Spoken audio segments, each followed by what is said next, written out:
We are Didi and Arma, and in our daily lives, we support people on the path of self-liberation. We teach time-tested energy skills like Qigong, Tai Chi, internal alchemy, traditional nutrition, and meditation.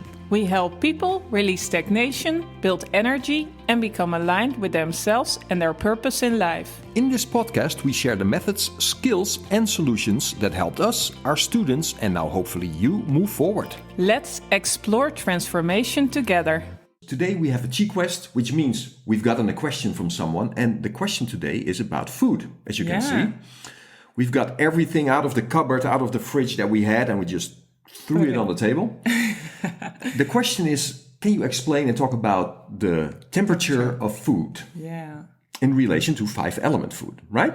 Exactly. So I'm glad to introduce an expert here, Didi.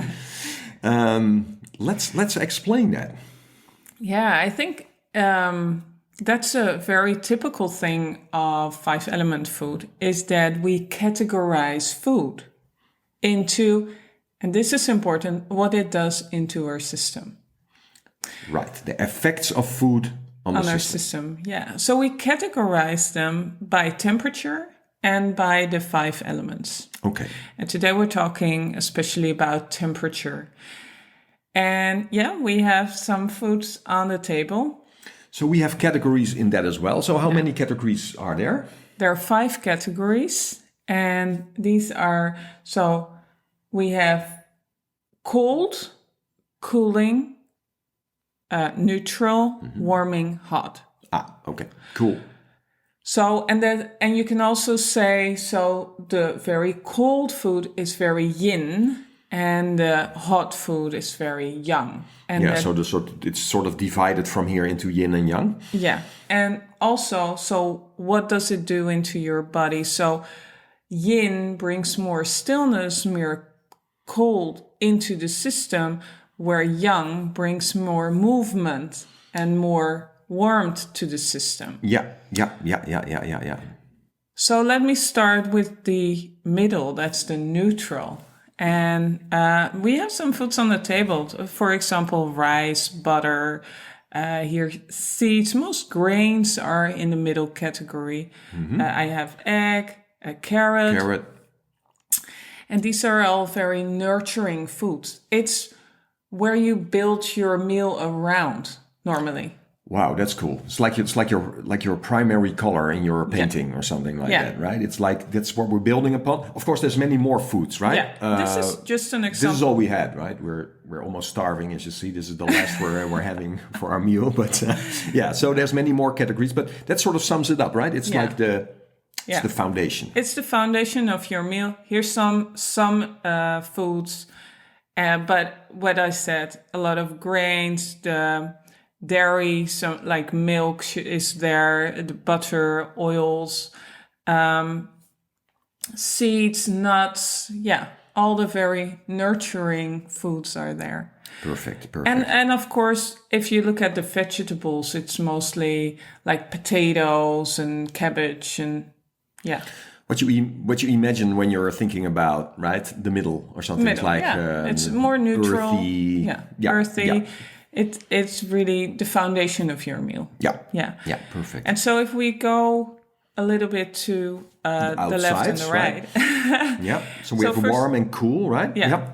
This is more cooling. This is more, so how can you work with this? Here is lettuce, here's pear, here's orange. If you want to add a bit more coolness to your meal, then this is the category to go to. And during the summer, it's natural that you go a little bit more to this category, also because it grows around you in the summer. Yeah, so nature in, where we live in the Northern Holland, Hemisphere, right? In Holland, we have 4 seasons. So, but these seasons sort of determine what's on your plate, right? From tradition. It should be. Should be. We'll get into that in a minute. Yeah, but it should be. Yeah. It should be. Yeah, so...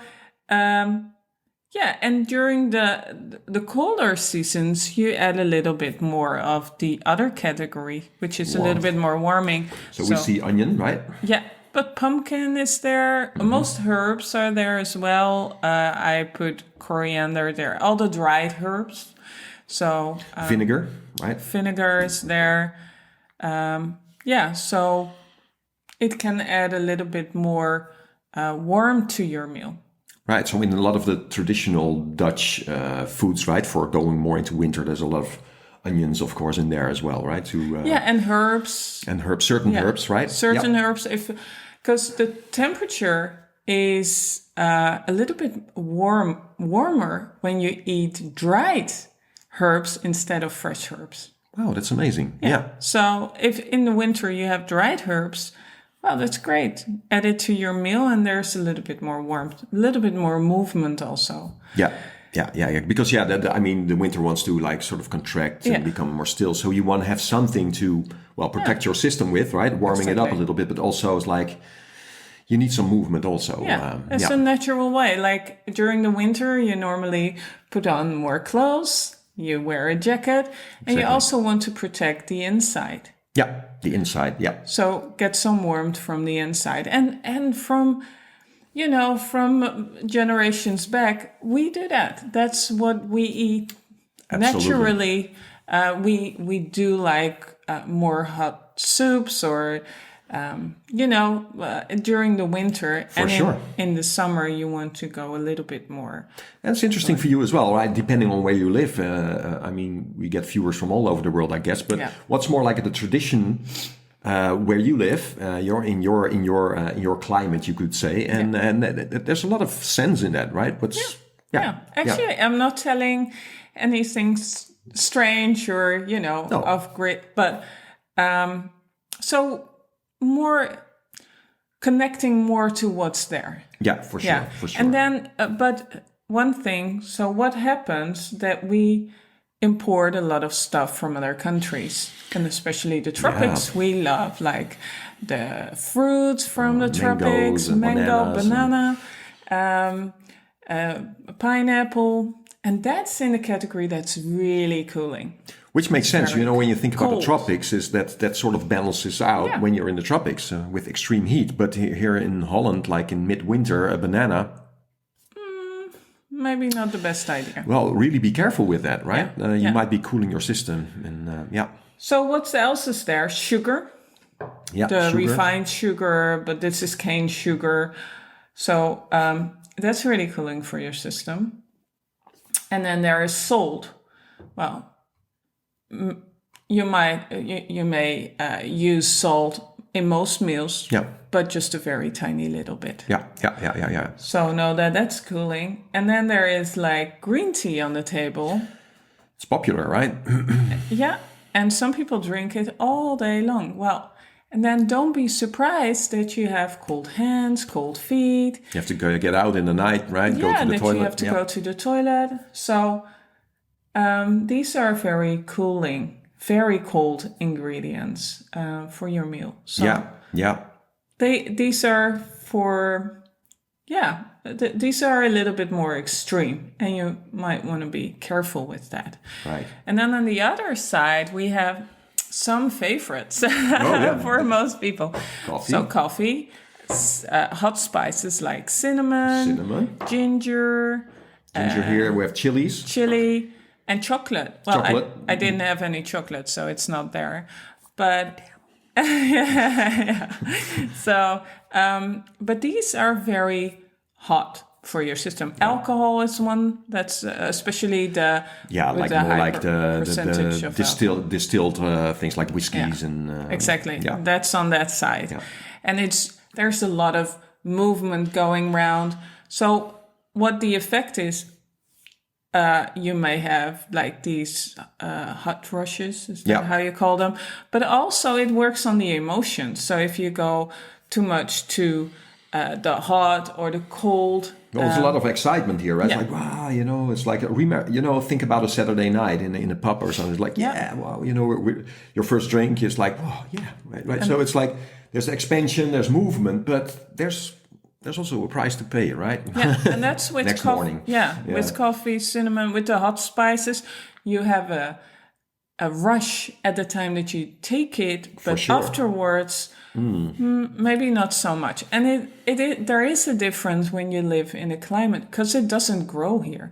But if you live in a climate where it does grow, you see that people use it differently. Yeah. And they want to balance out their system in this very hot climate. So yeah, for sure. I mean, think about it, right? We have cinnamon, right? And this used to be worth more than gold, I think, right? Like a couple of 100 years ago, this was like, man, this was pure gold. So, and it was only available for I think the very very wealthy in those days. Yeah.